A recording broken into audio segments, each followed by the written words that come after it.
I just, like I said earlier, I wish people would understand that the Black Lives Matter chant is not just saying uh our lives are the only ones that matter. It's our lives matter too. You know, Black Lives Matter, read between the lines, Black Lives Matter also. You know, with the people countering it, all lives matter. Yeah, sure, your life matters too. Mhm. You know, everybody knows that. Okay, but we're not, we're not here saying Black Lives Matter only. Screw your life.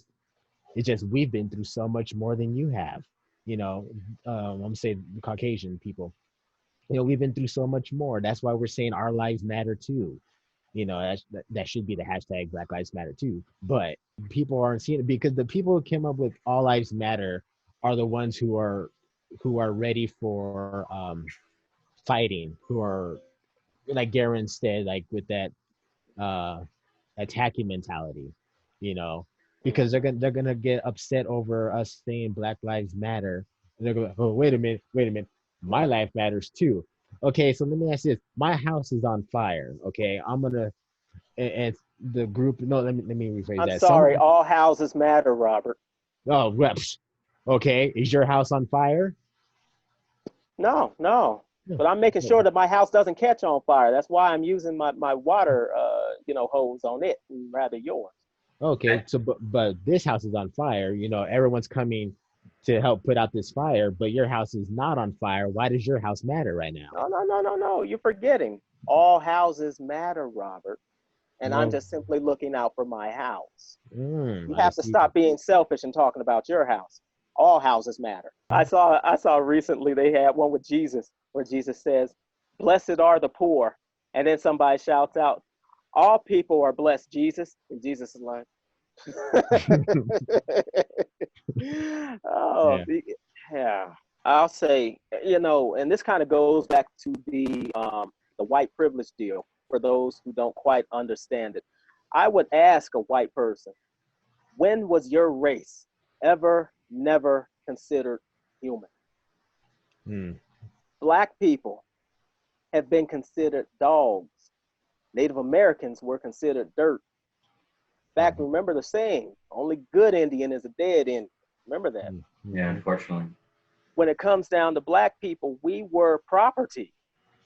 We Mhm. weren't worthy of being a human. And then, they upgraded us. We became three-fifths a man. Joy, you know. Mhm.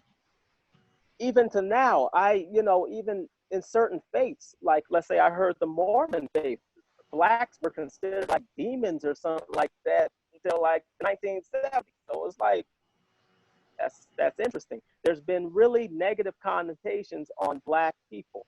What did we do to deserve this? Just exist. Mhm. We didn't do anything but exist. So Exactly. yes, black lives matter.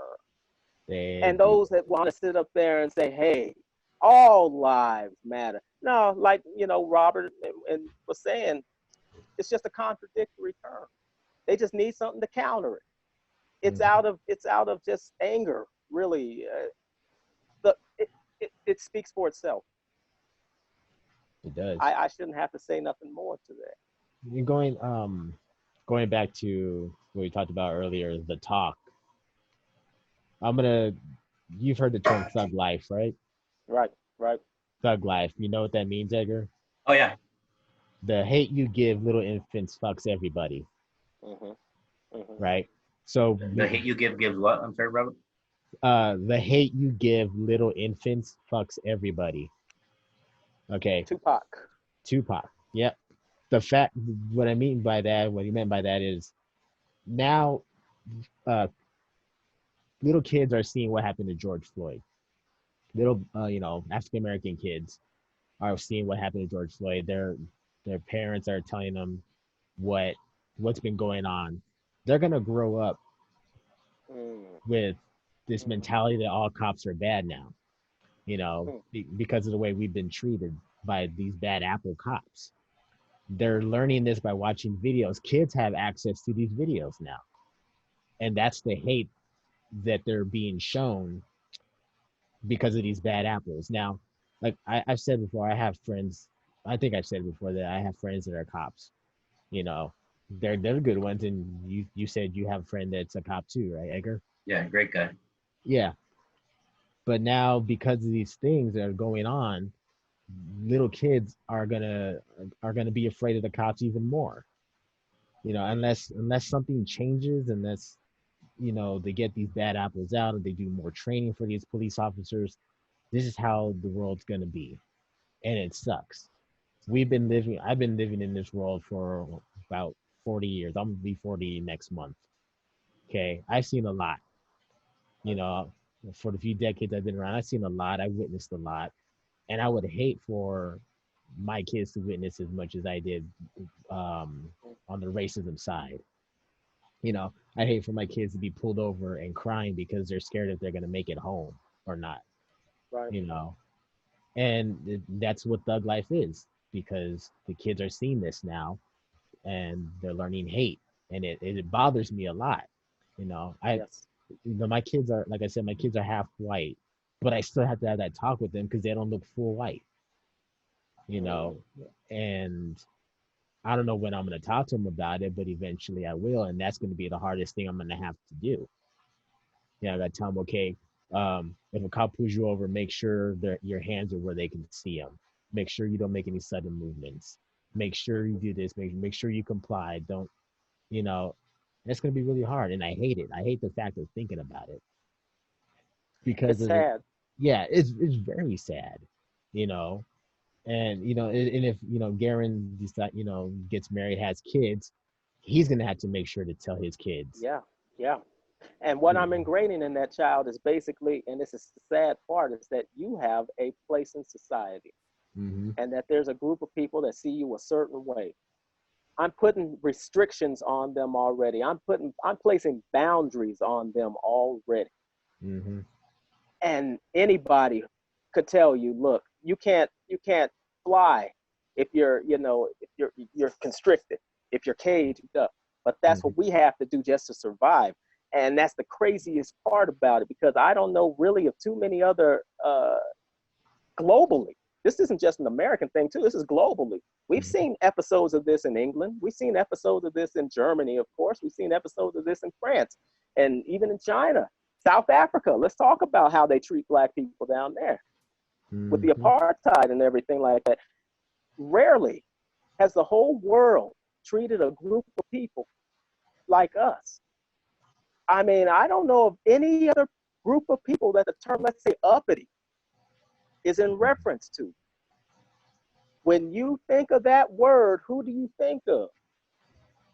Our face pops up automatically. Yeah. We were told that we had a place in society. And it's even worse when we have our own, putting ourselves in that mindset. And Mm-hmm. as Robert was saying, it's sad that we have to ingrain this just to survive in Mm-hmm. the minds of our children, instead of giving them that you can do anything you want in life as long as you work hard. We Mm-hmm. can't say that. And I think that's a waste of a good human being right there, because you may be talking to the next person that could bring the next cure for cancer, the next president of the United States, and you're already stifling their individuality when you give them words like that. What I can tell my kids is that at one point, the bad apple cops, at one point they were human beings.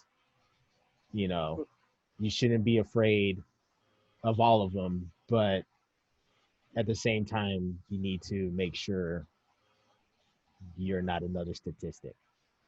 you know you can still accomplish what you want to do, you know even if you do have constrictions on you, but you can still go for what you want to do, and in this world.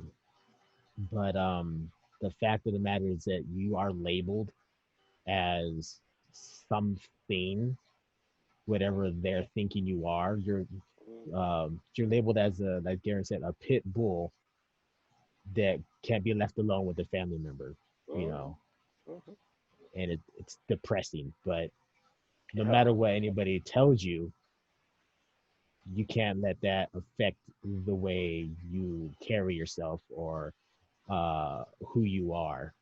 Because I don't know if how am I going to put it? The talk, I worry more about my son than my daughters because he is the black male, you Right. know, and he'd be the one that's more likely to get in trouble, just for being who he is. And because he's a mixed race, that some people in society don't like that, you know.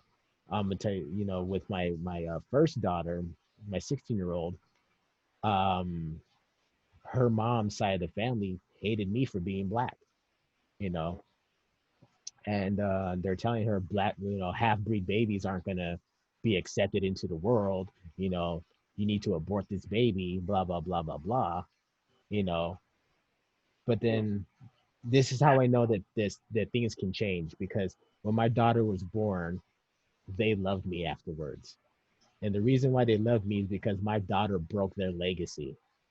My daughter ended their racist legacy, you know. So now they're gonna have to love her. They're gonna have to say, okay, we now have a mixed race in our family now.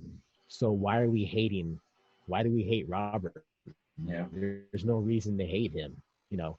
And I'm hoping that people can take away when they watch this, take away that, from this is that there's no need for all of this to be happening. There's no need for racism to be happening at all. But I think Robert, it sounds like in the case of your ex's family, your daughters, just by coming into this world, opened up hearts.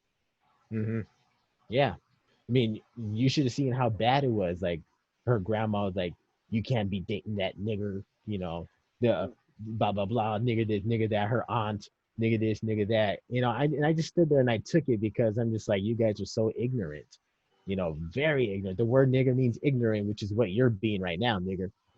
I came at them like that, and they hated me for it because I stood up. That's when I had to learn to use my voice, you know.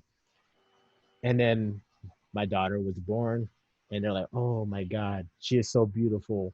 Oh my God!" And they would welcome me into their house now. They have family dinners and things like that because my daughter broke their race's legacy,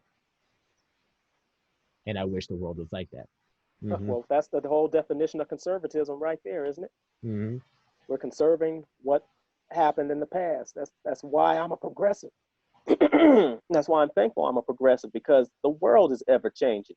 Even Jesus understood that because even Jesus had to change some of God's rules. I Right. mean, if you think about it. So to stay in the stifled world, and I can even bring it into the business sense. Lee Iacocca himself said, if you're doing something the same way, like 20 years over time, odds are you're doing it the wrong way. We have to change. We have to grow. We have to mature into something different. That's what the life is all about. You can't stick with the same program and still expect to make it. Things happen. That's just life. Yeah. And also, if people who is watching this, if you don't understand what we're talking about, which I hope you do. But if you don't understand what we're talking about, look up two of my favorite songs by Michael Jackson. They Don't Care About Us and Man in the Mirror. Those Mm-hmm. songs, those two songs alone explain to you a lot about what's going on and how you can make a difference. So, But it starts with yourself. yep. And a lot of people have a hard time focusing in on themselves. They want to really point somewhere else when it comes to blame because everybody has it in their mind that they are perfect and that they hmm should be viewed as perfect. We're afraid to make mistakes. You know what I mean? We all are going to make mistakes. That's just nature. hmm And there's no shame in asking. And as like let's say left-minded, left-wing people, we need to get off of this, shaming people for not being pure. Because hmm I remember when who was it, Liam Neeson Liam came out. Neeson. He Yeah. talked about his episode Yeah. of having a racial thought of how he looked at a black person that I think he did his sister wrong or something of that nature. Mhm. But he had, you know, animosity towards black men. He came out and he expressed it and he acknowledged it as being a poor train of thought. He was weak in that moment. And yet you heard people that should have been more compassionate towards him, actually condemning him. Well, you should have been like that from the beginning. You're a racist now. And that's not the case. He grew. He recognized that there was something wrong with how he thought about certain aspects of life, and he made a difference within himself and made it a point to change. Yeah, because he was big enough to acknowledge that there was another point of view, that that first of all his words were not appropriate. And I forgot the exact setup of the situation, but he had the courage, Right. as Michael Jackson, he had the courage to take a look at that man in the mirror and say, you know what, there has to be a change here. And so that's a great song for that reason. I know it would never happen, but if a member, let's say a member of the KKK or somebody who's like just really racist, if they can just come together in a room with African Americans, Black people, and just like have a sit down and like talk, like, why do you hate me so much? I didn't do anything to you. I can probably maybe 80%, 70% guarantee that that side is going to change. You know, if I'm in a room with somebody who hates me for the fact that I'm Black, and I sit there and tell them, like, why do you hate me, and tell them what kind of person I am, I can almost guarantee that they're gonna look at me in a different way and not hate me. Why? But why though, Robert? Why? Because there, there we would be indirectly asking somebody else to look at your humanity. We'd be asking people to look at the being beyond the physical labels, beyond the physical, there you would be asking somebody to look at your humanity as a being. Yeah. And you're right. Then in those cases, that's where hearts change. Yeah, and I would say, you were taught to hate me by either your parents or somebody in your family. You didn't just all of a sudden say, I hate Black people. It had to come from when you were a little kid, or maybe you had a bad experience with a Black person. Did that Was I there? I wasn't there. Does that give you a reason to hate me? Does that give you a reason to hate Garen? Does that give you a reason to hate every Black person because one Black person did something to you, or your mom and dad said all Black people are bad? For what? Did you have to listen to them? Maybe as a kid you did, but as you got older, you could have changed your mentality, but you chose to not do that. You hate me for whatever was programmed into your mind. Yeah. I'm not a bad person. I am straight edge. I don't drink, smoke, do drugs. And I'm an actor. I'm one of the nicest dudes you will meet, you know. But hey, you're programmed to hate me, and that's fine. But every program has a virus, and that virus is called humanity. And you know that I'm a human, and because of what I told you about me, that virus is going to attack you, and you're definitely going to change your ways. You know. I think we're at somewhat of a crossroads too, because I think the young white men in this country, and we don't talk enough about them, because I believe that they have a big conflict, the conflict of their history and the conflict of their forefathers telling them that there is this in you, okay? You are expected to hold on to this legacy, to this heritage. Don't disrespect it. Because it made you and it made us and this name what it is today. But yet that philosophy conflicts with what they're seeing in the world, in my opinion. And they see that colors, they're no different than we are. So I see an inner conflict in these young white men who feel a need to want to impress the older generation, and they group together to it's like I have somebody in my household who has respected me, and I want their respect. So I'm going to go out of my way to instill every value that they instilled in me. I'm going to make sure I hit it, and I'm going to hit it dead on, and I'm going to amplify it just to show them that I'm down with what they're trying to tell me, because I respect them that much. But yet it totally goes against what I'm seeing in my own mind. And I sense that they are juggling their own personalities with their own ideologies, because there are some very rational minded folks who they stop at a block And that block is basically the term I want to say, agenda. Mhm. They stopped at the agenda and they realized what the agenda was. And the agenda was the one that was the ideal that was ingrained in them. They get rational until they get to that point. And when it Mhm. gets to this point, then everything gets blown out of, whack. And it just goes downhill from there and they can't break it. It takes something happening to them personally, it seems, before they understand exactly what it's about and what we've been trying to tell them for so long, that they have been dismissed out of honesty. Yeah, You have yeah. to be honest with yourself. Yep. At the same time, though, people don't want to have self awareness because they don't want to feel like they're wrong. True. Ah, True. True. very right. Very Very true. right. Hmm. Because uh, if a racist person looks himself in the mirror and say, "Well, why do I hate this black person? They didn't do anything to me. There's no reason I should hate this person or these Right. people. My dad told me I had to. My mom told me I had to, but Hmm. why do I have to? I don't, Right. then they're gonna start arguing with themselves. Don't want to disappoint my parents, but this is wrong. At the same time, my parents will probably disown me. But I met a black man the other day, and he was the nicest man I've ever met. Hmm. There's this there's this lady I'm attracted to who's a black lady. I want to get her phone number, but my parents won't approve. What do I do? You know, Yeah. just look at things from another person's perspective. If you can, if you can if you're able to walk in our shoes and see what we've been going through for all these years, you would understand, and you would understand where Black Lives Matter comes from. You wouldn't try and counter it with All Lives Matter.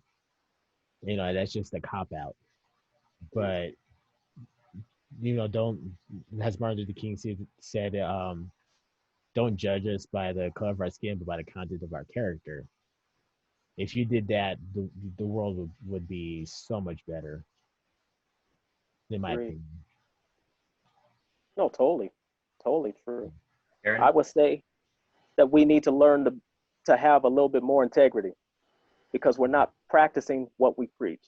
And this is coming from Christians. I need Christians to stand up and speak what they know to be the facts, speak what they know to be the truth, because the truth is the light. That's what the book says. That's put into practice. I Mhm. need people to understand that truth, period, matters. You can't, the truth has a way of coming to the light. You know what I mean? And it sits in your ear a certain way. There's a topic that Dr. Phil had brought up, and it was about baiters. And it was an acronym that basically stood for sociopaths, that basically want to take from you. And what we have in the White House today is a baiter. These are people that you don't really want in your life. They feel entitled to everything that you have. And for some reason, we have a level of this air that I am entitled to so much, and that you can't tell me anything, and that whatever you have, it doesn't matter. I could care less about what you have to say. I'm going to dismiss what you have to say because you're not even as important as I am. We need to be more honest with ourselves and Mhm. see ourselves for what we could be. All of us, every single one of us, has an opportunity to be better. We all Yeah, make mistakes. We all fall down. Doesn't matter how long you live. We're yeah, human. exactly. And as black people, we can hate every white person we see just by the way we were treated back in the day, just by the way just by the videos we see today. We can hate every single white person if we wanted to, Mm-hmm. but we choose to be human and have humility and not see it that way.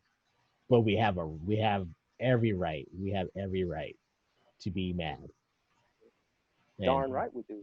yeah, people don't like it, Mm-mm. but Mm-mm. it And they is what make it it is. seem as though what we're asking for is dominance. They feel Mhm. like there's a level of power that they're losing, which tells you more about that white privilege, because you wouldn't feel this way if you were comfortable in your skin. Mhm. We really need to look at ourselves and have more, I would say, self-respect, and understand exactly how it is. It's so weird to say that we have a lack of I'm finding so many people online that just have self-esteem issues for some reason. It's like they Yep. don't know what it's like to love. I'm hearing men that the source of their anger is because they never heard "I love you" even from their fathers. You Mm-hmm. know how powerful the word "I love you" is. We hesitate to say it to certain people. That's how powerful it is because you don't want to give them the wrong impression. But Mm-hmm. when you're freely able to love, it brings joy into your heart. There's something that it opens up, and we need to learn how to unlock it, give it, and it'll come back in return. But we can't sit on all this hate and expect to move forward. That's out of the question. And we're better than this. All the Mm-hmm. American values that we know, all the Christian values that we know, all of your self values, Mm-hmm. you gotta stand up for it. And it's one thing I'm gonna tell. I was told it takes a man to stand up for himself, but it takes a hero to stand up for others. So white people, thank you very much for your voices. We need you on the front lines of what, along with you. Because let me tell you something. Some of these races, they believe that it's just going to be black versus white in the end. That's what they want in this race war, black versus white. But the truth of the matter is, it's going to be black and white and brown and every other color in between against Mm-hmm. white nationalism. Because that's something none of us want. And And it Yep. should be easily dismissed by every single voice.